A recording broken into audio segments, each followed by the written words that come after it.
আসসালামু আলাইকুম everyone, welcome to my another video.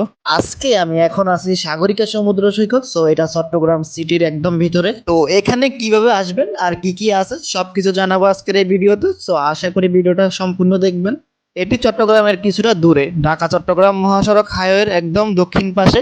যদি আরো একটু সহজ করে বলি তাহলে পাহাড়তলি থানার দক্ষিণ পাশেই এই সমুদ্র অবস্থিত। শহর থেকে এখানে আসতে হলে আপনাকে খরচ করতে হবে 30 থেকে 40 টাকা। আর যে কোনো অটো সিএনজি রিজার্ভ করেও আপনি আসতে পারেন। এখানে আসলে আপনি দেখতে পাবেন বিভিন্ন ট্রলার, গাছপালা, সবুজ বন জঙ্গল, বাচ্চাদের জন্য নাগরদোলা, বিভিন্ন গেমিং পয়েন্ট। আর এই সব কিছু মিলিয়ে বলা যায় মনোমুগ্ধকর একটা পরিবেশ, যা আপনার মনকে শিহরিত করে তুলবে।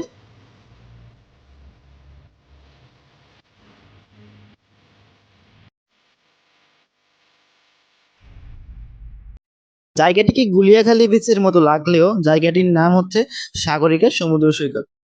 আর এখানে বিকাল টাইমে যদি আপনি আসেন তাহলে আপনি দেখতে পাবেন ভাটা।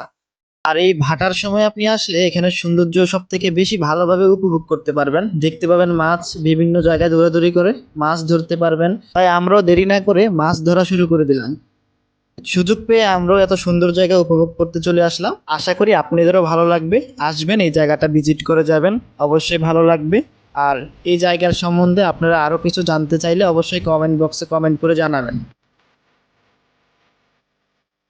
আর একটু সামনে হেঁটে গেলে আমরা এখন দেখতে পাবো সমুদ্রের ঢেউ। হেঁটে হেঁটে যাওয়া অনেকের কাছে বিরক্তবোধ হতে পারে, তো তাদের জন্য রয়েছে ঘোড়া।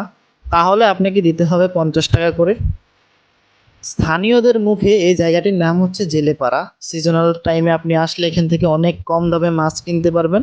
তারই সাথে সাথে এই জায়গার জনপ্রিয়তা বিভিন্ন কারণে বেড়ে যাচ্ছে। তো আজকের ভিডিওটা এখানেই শেষ করলাম। আশা করি নতুন কোনো ভিডিওতে দেখা হবে।